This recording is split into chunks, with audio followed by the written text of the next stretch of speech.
उस समय शेषनाग के रूप में लक्ष्मण जी थे, फुंकार मारते थे, वो केवट वापस हो जाता था जल में।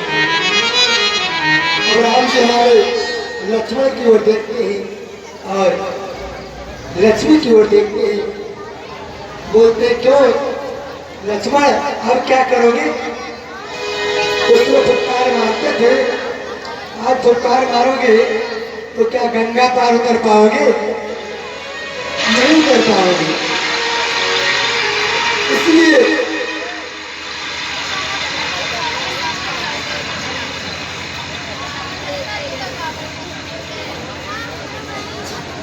राम जी केवट के प्रेम भरे वचनों को सुनते हैं।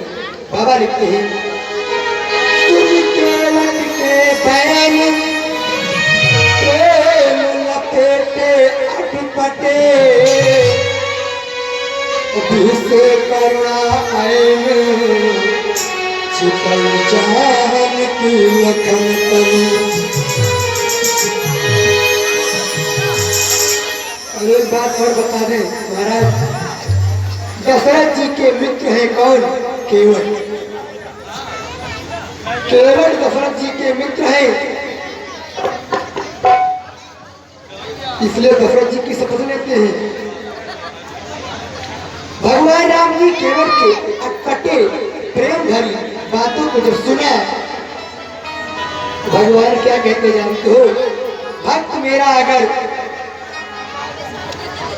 अटपटी भाषा भी बोलता है तो मुझे वो सीधी भाषा लगती है, क्योंकि उसके मन निर्मल होते हैं, मन में उसके कोई दोष नहीं होता है, प्रेम होता है। भगवान का रूप क्या है कि निर्मल मन जन सो मोहि पावा, मोहि कपट छल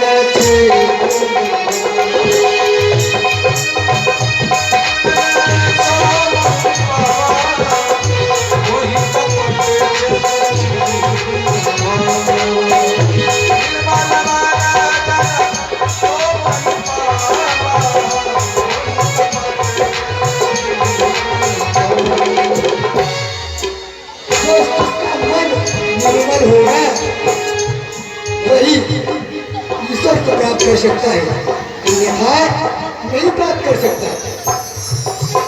इसलिए प्यारे मन को निर्मल बनाओ, भगवान के प्रेम में लगाओ। तो राम जी ने कहा कृपा सिंधु बोले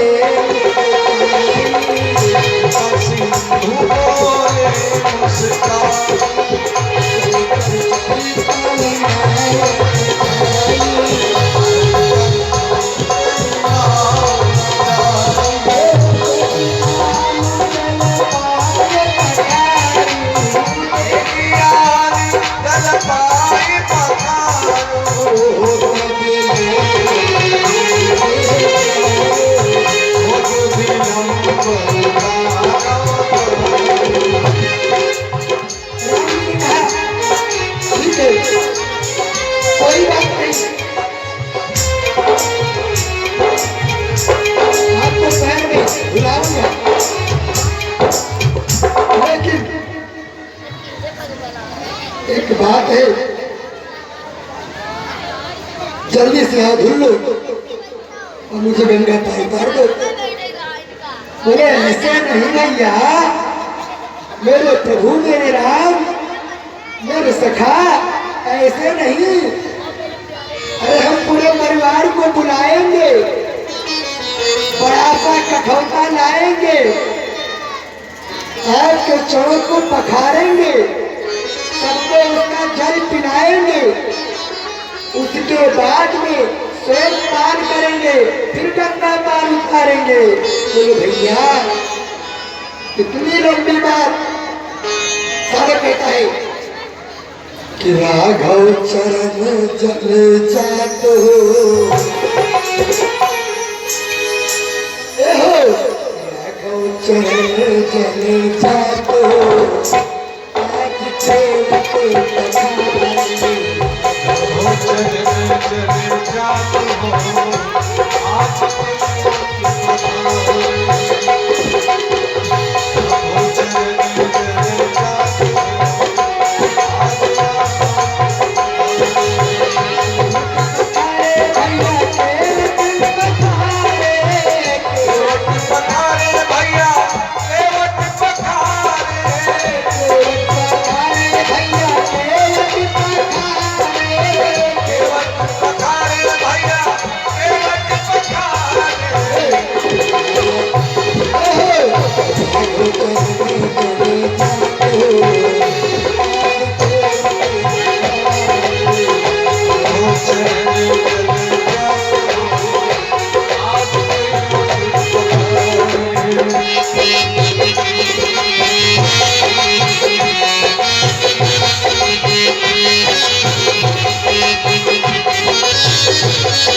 बोली के बात हो आपको चरण जलता आपको चरण जलता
आनंद उमग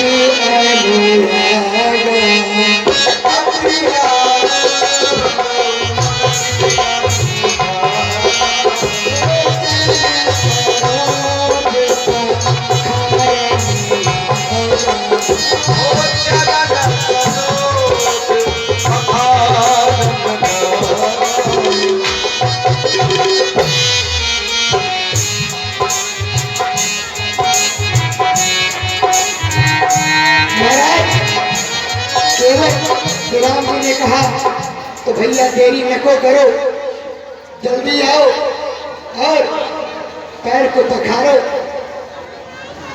बोला ठीक है प्रभु, कठौता लेकर आए। राघव के चरणों को कठौते में रखा और राम जी के पैरों को धुल रहा है।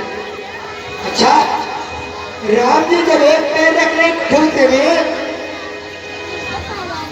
तो एक पैर धुलता है, तो एक पैर धुल गया।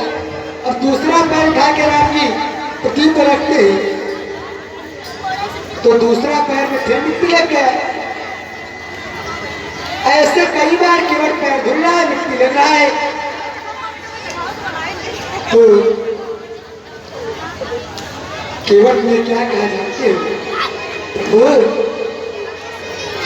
आप हमारे सर पर हाथ रख दीजिए, उसके बाद में आप पैर उठा लीजिए। आपके पैरों में मिट्टी नहीं लगेंगे। आज देखो केवल कितना चतुर है कि अगर राघव ने अपने हाथ से मेरे मस्तक को पकड़ लिया तो समझो मेरा उद्धार हो गया। जिसके मस्तक को हमारे राघव जी पकड़ ले, फिर उसको क्या पूछना। राघव जी ने कहा केवट तुम बड़े चतुर हो। राघव ने आज देखो कहते हैं भगवान भक्त का भार उठाते हैं, लेकिन कभी कभी भक्त को भी भगवान का भार उठाना पड़ता है। आज केवट के बल पर खड़े हुए राम जी पैर को पकड़ता है केवट। बाबा लिखते हैं कि पद पखारी जलपान करी, आप सहित परिवार पितर पार कर प्रभु पुनि गयो लय पार। पद पखार कर पितर पार कर, अपने पूर्वजों को भी तार दिया। केवट ने 7 पुस्तों को तार दिया, 7 पुस्त आगे 7 पुस्त पीछे, सबको तार दिया। आज केवट के हो भाग्य, उसकी भाग्य की सराहना देवता भी कर रहे हैं। महाराज धन्य हो केवट, जिन्हें स्वयं राम जी इतना प्रेम करते हैं कि उनके सर के ऊपर हाथ रख करके खड़े हुए हैं। इसलिए कहते रहते हैं हमारे राम जी भक्तों के प्यारे हैं। प्यारे केवट ने राम जी को दिखाया किसने, नाव को, और लेकर चल दिया।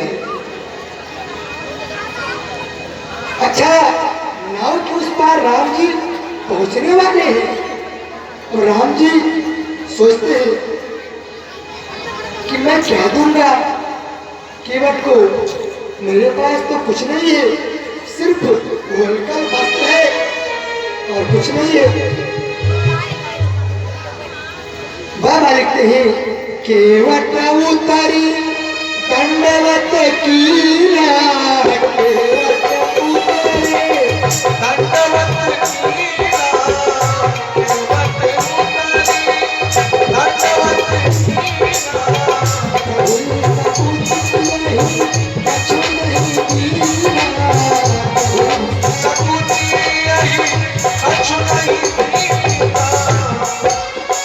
दंडवत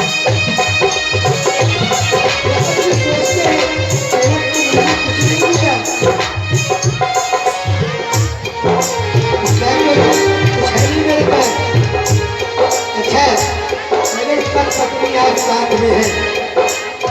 तो पत्नी धर्म पत्नी वही होती है कि पति के कहने से पहले पति के हृदय की बात वो जान जाए। पति के कहने से पहले पति के हृदय की बात जान जाए, वही पतिता नारी है, वही धर्म पत्नी है। क्योंकि कहा गया है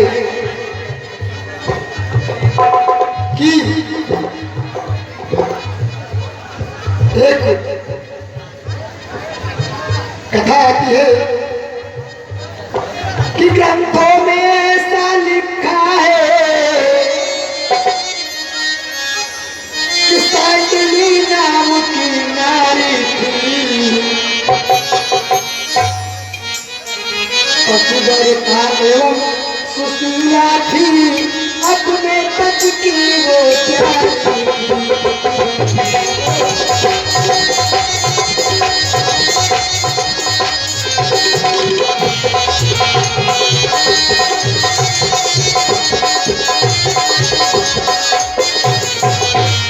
महाराज कैसी थी वो स्त्री कि पति को ही था लंगड़ा भी था। महाराज पति कैसा था? पति को ही था लंगड़ा भी था, दोनों आंखों का अंधा था, दोनों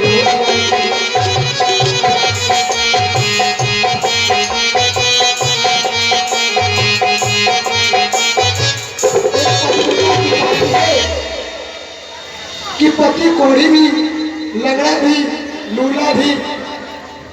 लेकिन एक दिन की बात है, उसका नाम है क्या? हमारे शास्त्रों में आया है, आनंद रामायण में गाथा आती है, अध्यात्म रामायण में गाथा आती है कि महाराज क्या हुआ? एक दिन उनका नाम है कौशिक मुनि। कौशिक मुनि अपने आश्रम में बैठे हुए हैं, तब तक उन्हें घुंघरू की आवाज सुनाई दी और घुंघरू की आवाज को सुन करके कौशिक जी अपनी पत्नी से कहते हैं, पत्नी सांडली से, हे देवी, हे देवी,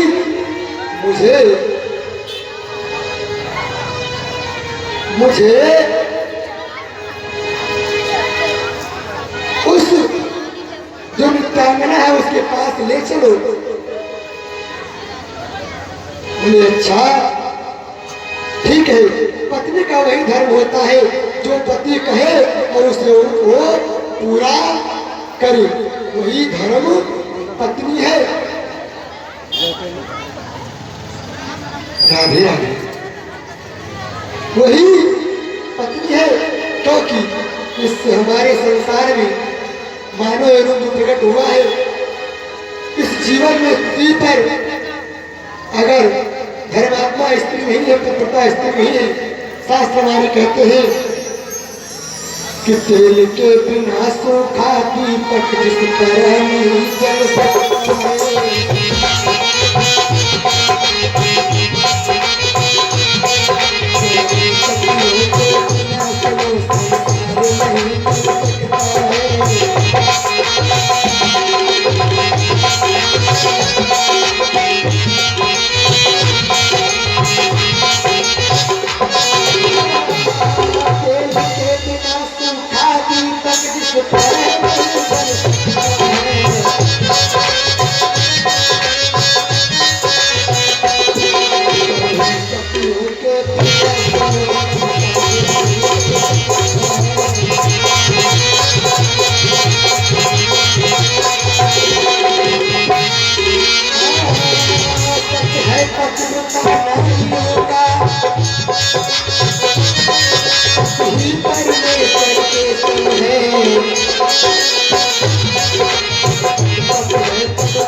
है, स्त्रियों के लिए क्या है? जब तक उसका पति है तब तक वो है, लेकिन पति नहीं रहा तो समझो बेकार हो गया, उसका जीवन व्यर्थ हो गया। कौशिक ने कहा उस नृत्यांगना के पास ले चलो। शादी ने कौशिक मुनि को अपने कंधे बिठाया, लेकर चल दी। और रास्ते में क्या हुआ? मांडव ऋषि को सूली लगी हुई थी। जैसे ही उनका पैर लगा, मांडव ऋषि क्रोध के आवेश में आ गए और श्राप दे दिया शांडली को। क्या श्राप दिया कि जो तू मुझे दुख दे रही है, जिसके द्वारा मुझे दुख प्राप्त हुआ, सूर्य उदय होते ही उसका अंत हो जाएगा। बोलो जय श्री राम। बोले राम बाबा दुर्गे मैया की। महाराज क्रोध के आवेश में मांडव ऋषि ने क्या कहा, जिसने मुझे दुख दिया है वो सूर्य उदय होते ही उसको भ्रष्ट हो जाएगा। सत्य शांडली ने कहा, हे प्रभु ऐसा श्राप मुझे मत दीजिए, क्षमा कर दीजिए प्रभु। तो मार्कंडेय ने कहा, देखो कमान से निकला तीर और मुख से निकला वचन कभी वापस नहीं होता है देवी, अब तो आपके पति को मरना ही पड़ेगा। शांडली ने कहा, सुनो आपने कहा है मेरे पति की मृत्यु हो जाएगी, लेकिन मैं अगर सत्य की हूँ तो सूर्य को उगने ही नहीं दूंगी। ये है पतिव्रता नारी, इन्हें कहते हैं पतिव्रता नारी। और महाराज हाथ में जल लिया, सूर्य के ऊपर हाथ करके कहा, मन वचन कर्म से अगर मैं अपने पति के सिवा पर पुरुष को कभी स्वप्न में भी चिंतन नहीं करती हूँ तो हे सूर्य आप आज उगना मत। सूर्य उदय नहीं होते ही अपने रथ समेत वही स्थगित हो जाते हैं। ये सती की है शक्ति। और अब जब रात्रि हो गई तो महाराज देवताओं के पेट फूलने लगे, देवताओं के पेट फूलने लगे। तो क्या करें, नारायण के पास में गए, प्रभु क्या करें।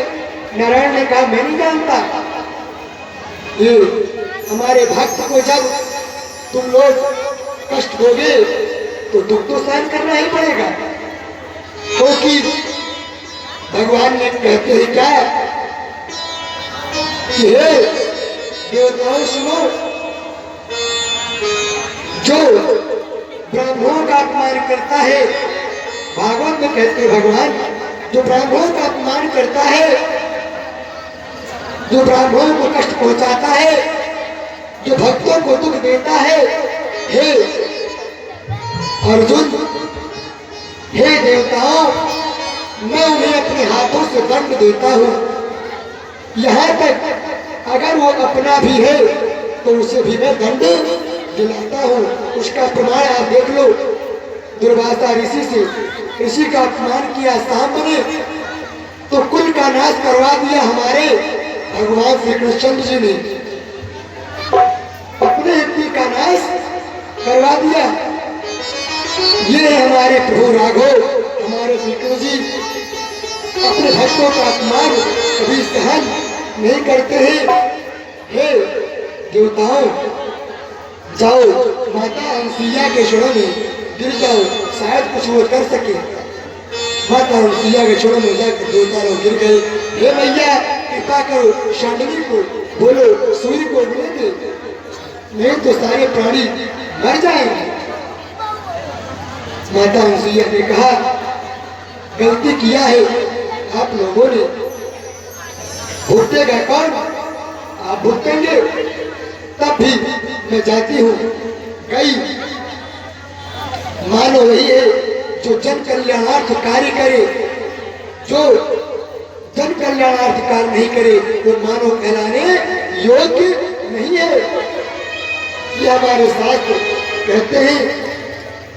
महाराज माता अनुसुईया शांडली के पास में पहुंची, बोली बेटी सूर्य को उगने दो। शांडली कहती है, हे भैया सुनो,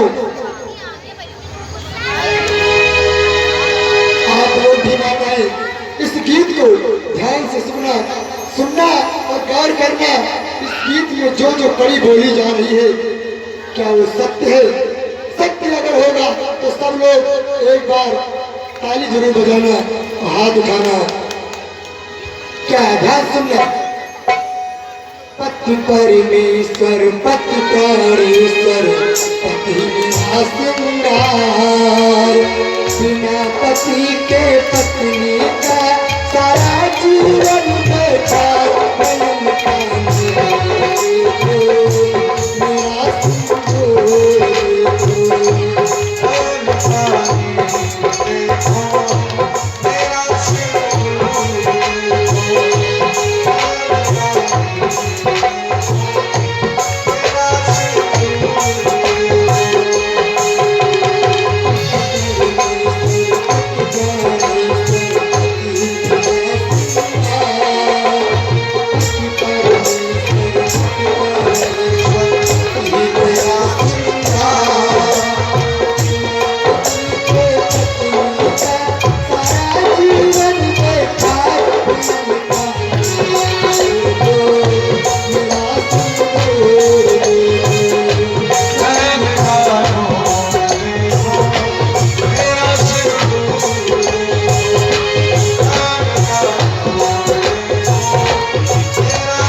तुम्हारे पति कुछ नहीं होगा, क्योंकि माता हंसिया ने कहा बेटी तुम बड़ी सुशीला हो, बात तुम्हारे अमर हो।